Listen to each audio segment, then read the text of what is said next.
ibang teams, even yung TNC na nagpapalusot lang ng ibang heroes. But you have to think about, specifically in this matchup, yung trade ng Ling, Roger, and most likely yung Edith. Trusting that Coach Bonchan, one of the best counter drafters here in the league para sa Blacklist International, would find his ways on the red side. Pero TLPH taking out 2 gold laners na posibleng gamitin itong si Oheb. Meanwhile, scattered naman ang, bans ng kupunan ng Blacklist. Edith or Hylos for Liquid, pwede nilang kunin? Diba sa Edith? Same pattern. So, magno-Nolan ba agad? Nolan ba sila kanina or Julian? Ay, Nolan. Si Carl yung naka-Julian. So, this time around, wala yung wala yung Harith though. So maybe Zask, Hylos, or if you want to change it up, maybe take, ano bang natirang gold lane? Wala na rin kasi yung Moskov eh. Nakikipag-ipitan nga ng gold lane tong Liquid eh. For some reason, parang okay lang sa kanila na mabigyan ng Claude yung Blacklist International. But now they do take the Zask for Blacklist. Pwede na nilang kunin yung Nolan like Chantal mentioned. Pero if hindi sila kukuha ng Nolan dito, I think gold lane dapat. Kasi ngayon makukuha din ng Liquid. Okay, Phobius sa pa pala, no? Phobius. Yun yung kapalit nung Moskov ban na na-open yung Phobius. Maganda din dito yung Phobius kasi parang added anchor siya with spawn. Dito ng Zask. Ayan na, nakuha na dito yung Nolan. Tapos pwede na sila mag-secure ng hero for Benny. Ay, Hylos, there you go. Hylos na to ni JP. Ang masakit dito, hindi mo alam kung anong lane nung dalawa. Tsaka lahat sila dilaw buhok. Well, yeah, and the white yung damit nila. O, di ba? May color team eh. May color party yung dito. Liquid Philippines. Oh, okay. Medyo maaga yung pagkakapick ng TIG. But hindi naman nagwawaran to ng ban. Maybe just the Joyd or the Minnow. You know, I From Blacklist honestly feel International. like for TLPH, yung Hylos and yung Edith, ito rin, yung ginamit so far mula sa game number 1, Hylos ang hawak ni Lord JM, Edith naman ang hawak nitong si Sanford. Pero ngayon, a better stance para sa Cavalry is that they have both of those heroes, the tanky ones, that could sustain a lot of those damage outputs na posibleng manggaling sa Blacklist International. And yung carry, tinanggal na rin knowing that the Phobius and the Tigreal are there para walang masyadong pamatay sunog pag nag-engage yung team. Ang naisip ko din parang bagay din na actually for Blacklist International yung carry eh. So pwede sila magpalitan na lang either kung kukuhanin ni TLPH yung Claude, sila yung magka-carry para may shredder na sila dito ng sustain heroes for Blacklist. Yeah, medyo concerning no yung carry ban sa Tola kasi parang required kang kunin yung Claude sa 4th. Nakita na natin to before na alam mo yun, parang nilock in mo yung sarili mo na kunin yung Claude. Pero ano pa rin naman, confident pa rin siguro yung Blacklist International na kapag kinuha nila yung Claude dito, hindi ganun kalaki yung sagot ng TLPH. So they remove all these zeros na kayang tumapat dito kay Claude. Pero may may Bruno pa and also may mga fighter gold lane pa yung Liquid Philippines. Actually, pwede nga din mag-Melissa eh. Melissa could be also picked. Pagka lumapit. Even yung Ruby actually, yung Ruby gold lane. Oo nga, no? Option pa pala yun given that, Ruby is still available. Carry and Nathan ang tatanggalin para kay Benny QT. Pero next time, ba't isama mo naman nyo naman. iniwan? Huwag nyo naman iwan. Next muna. time, happy family tayo Magkano dito. lang ang ticket natin, di ba? Totoo Legit ba? ba yan? Ayun na yung Claude. Legit ba yan? Pero sige, babalik na lang muna tayo dito sa laro. Promise? It's Claude, Ayun, the Bruno. Paramis, and the Bruno. Nabanggit mo yung Bruno, but a quick pick up ng Blacklist International ng Claude para mapigilan kahit papano yung Netherrealm na dala ng Liquid. Ano ka dito, Joy? Lance? Maybe Hanzo? Parang walang pick for MP. Tapos mahirap din to pagka matagal na yung matagal na yung game, tapos kumaga... Ay, hindi. Hirap. Ay, Julian. Julian against Promise Hylos though. 少しでも多くの善人 So big question mark. 平等を享受できるように Mga parang ang dami mong kailangan nalalahanin in terms of that. A lot of HP bars that you have to burn down. But for Blacklist International, you still have the Zask anyway, Phobius, and yung Tigreal na panghahawakan nitong si Haji that could potentially set them up for teamfights. alam mo, para dito sa lineup ng Blacklist International, kailangan maging continuous talaga yung farming for MP the King. Once na na-disrupt, mahirapan sila kasi late game pa yung pagkukuhanan talaga nila ng pinaka-damage. The worst part possible para sa Team Liquid Philippines is for them to head into game number 3. Pero a possible scenario for them is to also take this via a sweep na pangungunahan ni JP and Sanford in the front lines. Can Blacklist International do something about it? Casters, pasok.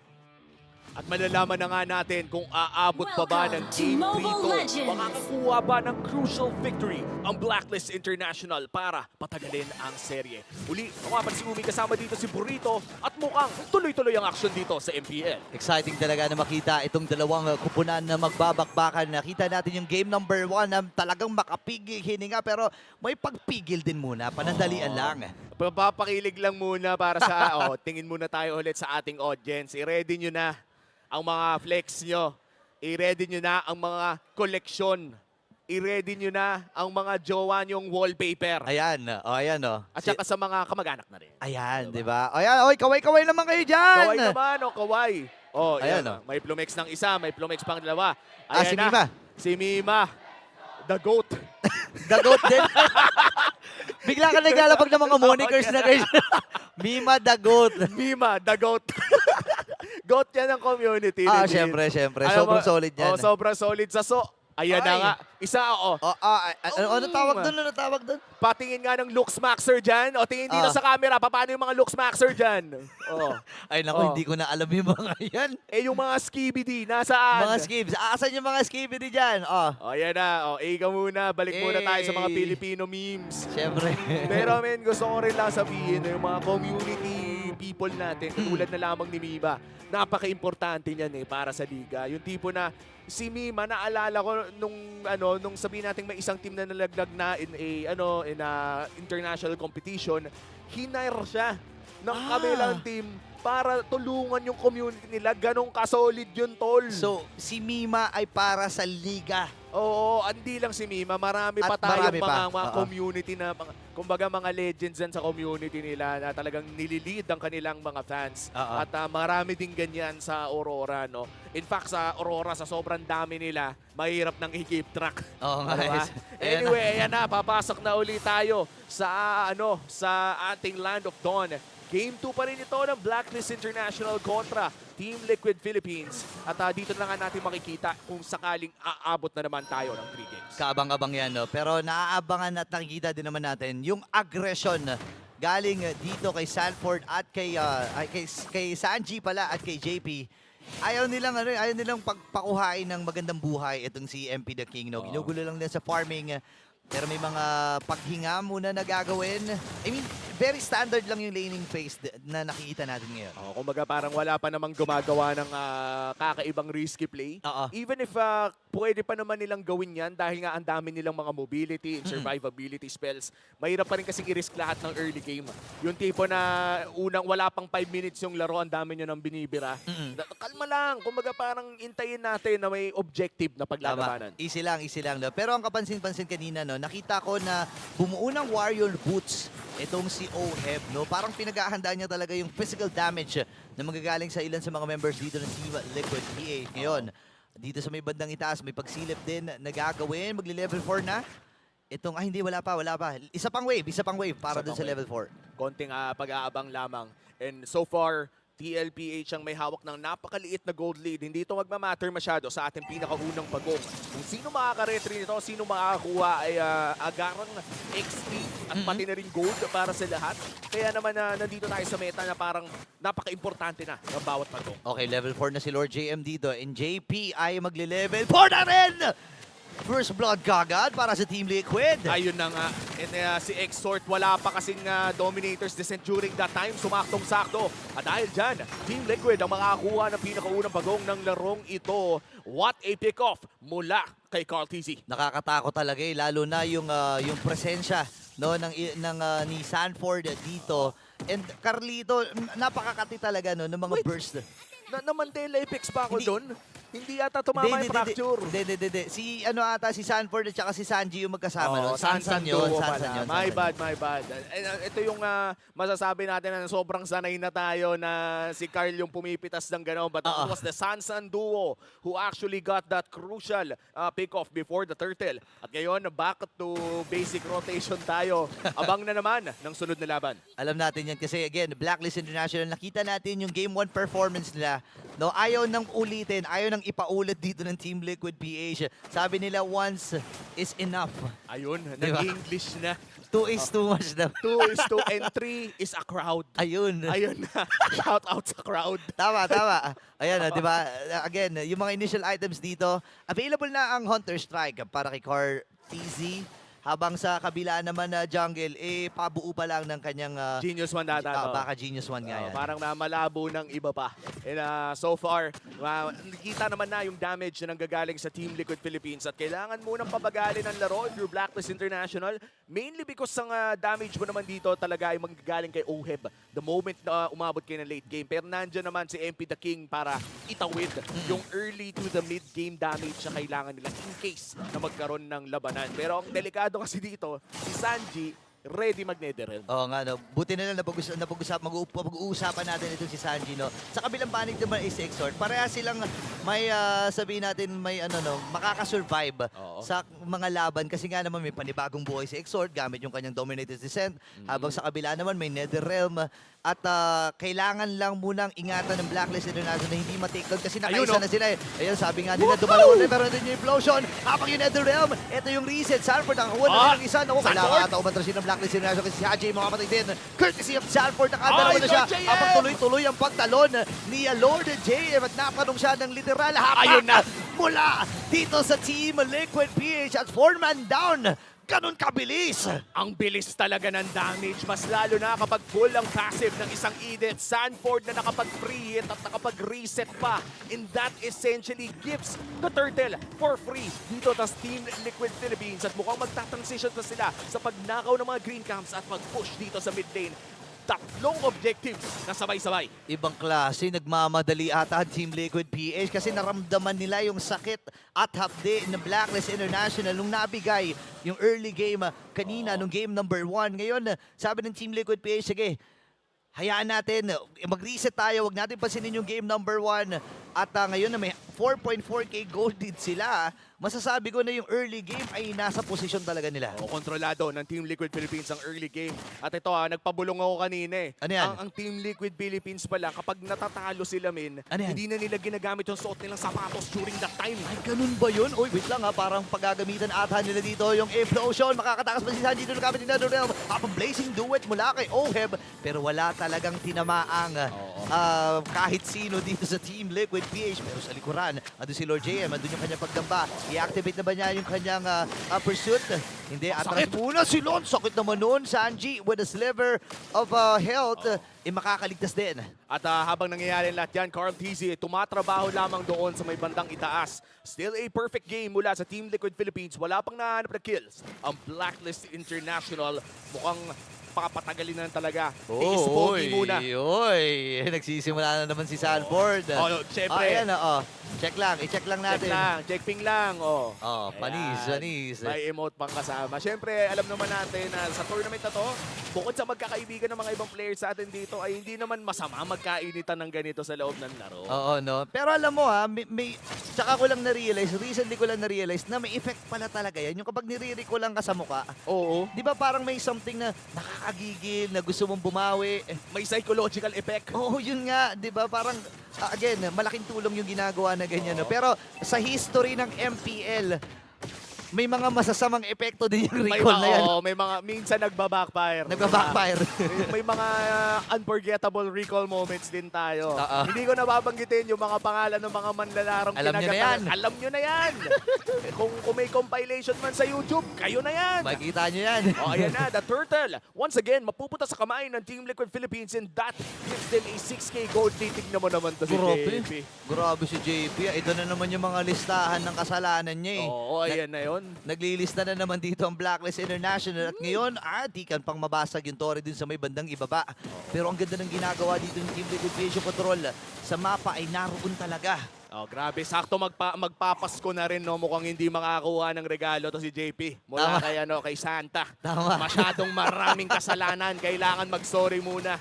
And this time around, mukhang abante lang ng abante ang Team Liquid Philippines habang nagsa-side lane push yung Nolan. Wow, yung binibasic na nila eh. Wina 1-0 for na eh. Kumbaga Oo. parang kung ano na lang yung sa tingin nilang pwedeng gawin, ginagawa na nila. Sabi nga nila parang basic pa sa ABC at saka 1, 2, 3 yung ginagawa dito ng Team Liquid PH. Pero again, alam natin yung kakayahan ng Blacklist International. Nasa may bandang liburan itong si Haji. Any moment ay pwede siya Ayan pumasok dito. Ilalabag yung Haji! Glorious Pathway. Haji! Habang nandun si Haji, tatlo kanya mahihigop doon. Habang nagamit doon. Kasabay pa ng Blazing Duet pero hindi natama yung wala kay Oheb. Nakakuha Sakit. na kagad sila ng isa which is yung jungler ng Blacklist International. Parang Wow. defensively nagagamit. 2 beses na nagamit yung Blazing Duet defensively. Oo nga, and Haji with a 3-man setup. Agarang na counter Si ito. Carlito. Oh, wait lang! Aroy ko po! Look at that fracture, ladies and gentlemen. May mga recalls na rin mula sa Team Liquid. Picture perfect yung fracture na yon, Wow. gitnang gitna. And with that kill, ay mukhang hirap na hirap pa rin ang Blacklist International na humanap ng opportunities para sa sarili nila. Yung Netherrealm paired with the Revitalize. Ang sakit sa ulo, min. Oo nga, no, parang pag namatay, ewan ko na lang talaga dun sa laban na yun. Pero may kita natin dito sa Infinix Instant Replay. Ang ganda nung setup eh. Hindi na umabot dun sa setup ni Haji. Oh, yan oh. Pero ito yung fracture. Iniwan eh. Gitnang gitna. Kumbaga sa mga movies, yung mga sumasabog na sasakyan sa likod. Hindi na Hindi na tinitignan. tinitingnan yun. Hindi mo natitingnan yun eh. Oh, ayan, yung Lord ay nakuha rin ng mabilis ng Team Liquid. All objectives, all kills at kontroladong-kontrolado ng Team Liquid Philippines ang larong ito. Siguro naghahanap na lamang ng dagdag na oras ang Blacklist International and maybe one miracle set mula kay Haji. Siguro lumabas yung konting pagka-chakmamba Oo. dito kay Haji. Baka ito na yun. The moment na makahanap sila ng napakagandang pick. Men, 10,000 to, no? Hindi natin, kumbaga, hindi mo pwedeng matahin yung 10,000 kalamangan ng Team Liquid PH. Halos 4 o 5 item yan na kalamangan against them. So ngayon yung Lord na nasa may bandang ibaba. Nakadepensa dito ang Blacklist. O, may hindi ako na makakalimutan ng isang nangyari last season. 12K gold din na wala pero ito ata ay iba. Naku, mangyayari na nga ata. Takas muna dito si MP the King. Meron pa silang Lord na kasama at mapapabagsak yung Torre doon sa may bandang ibaba. And this is a Lord push na itutuloy nila bandang mid lane. May Lord din naman ang Blacklist International and that's Lord JM. Siya ang harap dito sa mid lane pero mukhang mabasag na ang kanilang Torre. At si MP! Si MP Si delikado. MP! Ay, naku po, nahatak! Wala ang jungler ng Blacklist. 4v5 ang laban. Andito yung next wave. Pwedeng samantalahin nito ng Team Liquid. And this might just be the game-ending push for Team Liquid. A 13K gold lead. At haharap na nga dito si Sanford. Wala na rin BMI. Milagro ang hinanap ng Blacklist. Okay, kailangan din ng dumipensa dito. Si JP ay nakaantay at nakaantabay lamang. Kasi may wave na rin sila doon sa may bandang ibaba. 80 seconds para sa next na objective. Pero hahayaan muna ng Team Liquid. Pagpapahingahin muna sila. Ay, wait lang, may implosion din na gagawin habang nailatag na rin ni JP yung kanyang ultimate. Pasok din! Si Carlito nakakuha na naman. no. Double kill para sa kanya. At ito na nga ata ang pagtatapos.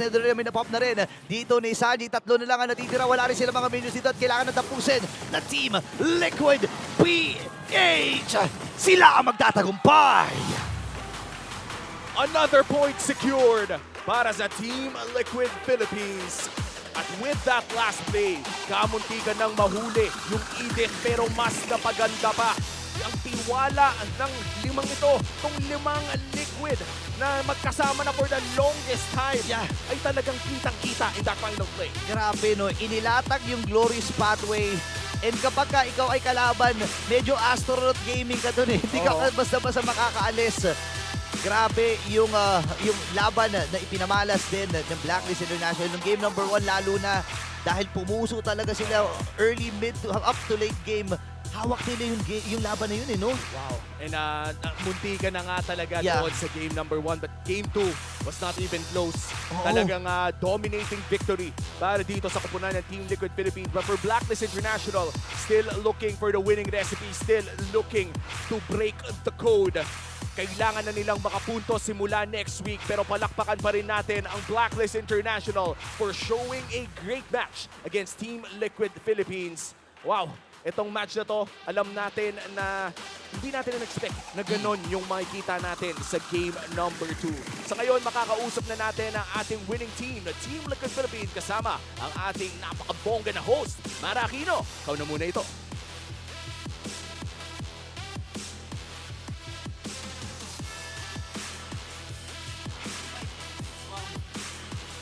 All right, everybody, give it up for TLPH! Nalamig kayo? All I hear Bunny say is, ang lamig, boss. Congrats! Lapit kayo dito. Very smooth game 2, very smooth sweep. Para balikan natin yung game 1. Another backdoor play mula sa'yo. So who made the call na pumunta sa baba at i-rushing base? Was it you or Sanji? Actually, team decision siya. Since lamang kami sa waves nung game na yun. So, ayun. Para ma-maximize namin yung ulti ni Sanji, yun yung naging play ng team. Pinag-uusapan nga namin nung first time na nag-backdoor ka. Tama ba? Season 5, Cho, fighter ka pa rin nun? We remember. And since then, you've been so good with that. Ato naman kay Carl, since ikaw na ang nasa tabi ko. Okay. Simula, alam nyo, ang galing nyo talaga in terms of nakakakuha kayo ng lamang, even though, like let's say, behind kayo, nakukuha nyo yung lamang after a Lord fight. So how do you prioritize the trades when it comes to that? Maayos na communication lang po sa team. Tapos, yun nga po yung feeling ko kailangan namin i-workout ngayon kasi di kami lagi nakaka-early. So, yun namin execute. So yun ang gusto nyong i-work sa early game. Opo, kasi madalas po talo po kami ng early. Tapos sa late game po, parang kaya naman. Pero sa early talaga, nadudurog kami lagi. Pero it looks like nag-adjust kayo kaagad sa game 2 because that was so smooth. That was all yours. At ito naman kay Sanford. Hi! Anong kwento niyo dun? Share, Sally. Ano lang po. Hindi, papabukas lang po ako ng candy. Okay. Bukas ng candy. Okay. Alam mo, sa video kanina pinakita, ikaw yung hinighlight namin sa video. Sabi mo na gusto mong patunayan na you're still top-tier XP laner. Like what we think, you're really up there. One of the top 3s. Para sa'yo, sino nga ba yung top 3? Top 3 ko. Top 1 po si Flop. Top 2, si Edward. Top 3, si Ryota. Top 3 is Ryota. But if you were to insert yourself there, saan ka doon? 1 po sana if pwede. Pwede! Pwede! Ranking mo to eh. So pwedeng-pwede. And now it's time to announce the MVP for Game 2. Let me hear some names. Let's take a look at the screen. MVP is Sanford! Oh, tinuturuan ka na. Okay, hawakan ko to. Tinuturuan ka na ni Carl. Sabi ni Carl, gayaan mo yung mukha. Okay. All right, congratulations. And now it's time to announce our lucky winner. Lucky fan who will get 3,000 diamonds. Congratulations. Come on up. Hello. Hi. What's your name? Aaron, Aaron. How old are you? 9. 9 years old. You play Mobile Legends a lot? Yeah. What's your hero? Noah, Nolan?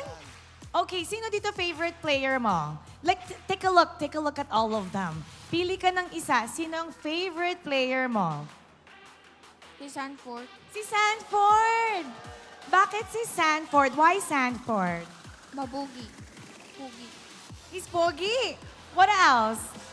Swag, Swag! Swag, what else? so good. He's so good. I know he's so good, right? Do you want to say something to Sanford? He's right in front of you. Yeah. What do you want to say to him? I like you. Such a big fan of yours. What do you want to say to RN? Same here. I like it too. Keep playing. Okay, now you get you get to bow with the team. I'll take this. Is it okay if you hold his hand? All right, you get to bow with them, okay? You may now take your bow and take your walk of victory. Good job, RN. Congratulations once again to TLPH. Sabi nga ni Carl, kailangan nilang i-work ang kanilang early game. But it looks like everything went well dun sa game number 2. So we're gonna break it down for you. We're gonna go back to our panel. Pasok.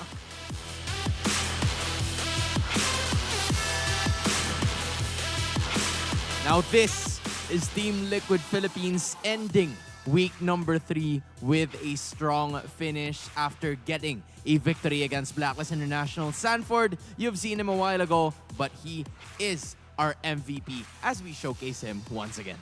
Yeah, ang lupit ng mga engages ng Liquid Philippines, especially yung standout moment sa akin, yung push sa may bottom lane, yung flinikeran talaga ni Sanford.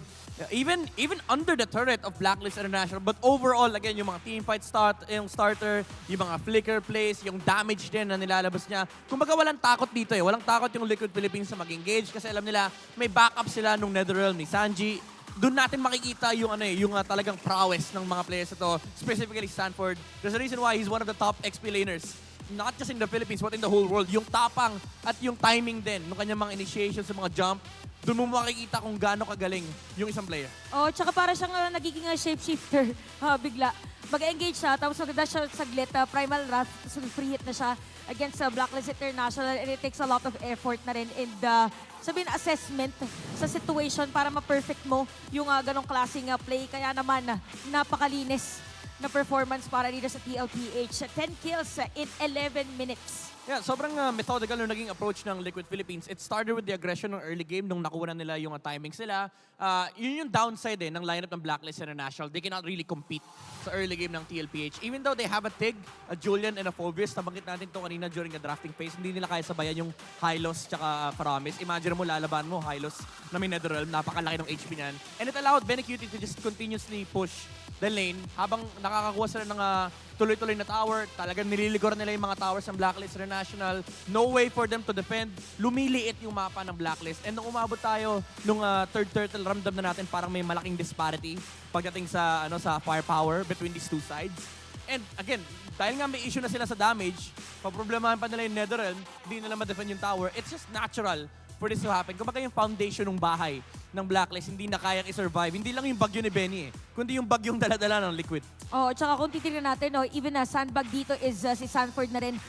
Actually, lahat is from TLPH. So talagang sila yung pinaka nakapaglaro ng sarili ng play during that game. And sabihin na natin, as a Liquid, sobrang naging fluid nung kanilang performance. Kasi every time there's a movement, gumagalaw yung buong team. Yeah. Kung ano man yung pinaka-role nila in a team fight. Kumbaga kung ano yung required na shape ng playstyle ng Liquid, yun yung parang tinitake nila. Parang may container. Tapos kung kailangan mag-push, okay, sige, push tayo. Kung kailangan likuran yung Torre, okay, sige, lilikuran natin Torre. Kung kailangan ni Benny mag-focus sa tower, focus ka lang sa tower. And again, yung macro approach na ginagawa ng karamihan ng mga teams, yung sama-sama gold lane sa isang lane, tapos nakahiwalay si Carteezy. Kaya ang taas ng farm nung Nolan kasi hindi na rin nila kaya sabayan yung 4 na tao doon sa gold lane, doon sa lane ni Benny. Wala pang makamatch doon sa ginagawa ni Carteezy na split push. Alangan namang puntahan ni MP The King mag-isa yung Nolan. Iwan niya yung Bruno. Lalo na nagkaroon ng malaking problema na yung as much as gusto nila ilaban, nandun lagi si Sanji. Actually, hindi nga tayo nakakita ng yung super jump mula sa Liquid na usually nakikita natin. Talagang very methodical lang yung naging approach. Basag lang ng tower, alaga lang ng Netherrealm, and kapag kailangan talaga talunin sa ilalim ng Torre, doon natin nakikita yung mga flicker plays na nanggaling kay Sanford kanina, especially again sa bottom lane, napaka-crucial nun. Kasi doon mo makikita doon mo makikita yung knowledge ng team kung kailan sila magko-commit dapat, kung kailan sila dapat mag-dive, sino yung dapat unang mamatay. And even though nakikita natin, nagka-try naman yung Blacklist International kanina, may mga malulupit na engage mula kay Sanji. Ang problema kasi may 3 Purify yung Liquid. Kumbaga nakaharap lagi din yung mga magliligtas dito from Liquid. I-purify lang ni Sanji yung stun ng implosion, and then gagamitan nila yung Netherrealm. And under the Netherrealm, yan na yung full Liquid. Parang, okay, sige, pasok kay 5. Wala nang pakilamanan to kasi 2 buhay natin eh. Oh, tsaka if ever man kasi for Blacklist na meron pumasok, meron pang hatak yung Faramis. So parang pagkalabas nila, akala nila safe na sila, pero babalik pa rin sila dun sa nakaraan at sa pwede mangyari. So, yep, it was a hard game for Blacklist International. And ito yung mga moments na pinapakita ng TLPH that they can be beautifully chaotic and at the same time systematic. Kasi pag magulo yung teamfight or grabe yung laban, kaya nila makipagsabayan. Pero pag hindi kailangan, ginagawa nila in a very systematic way.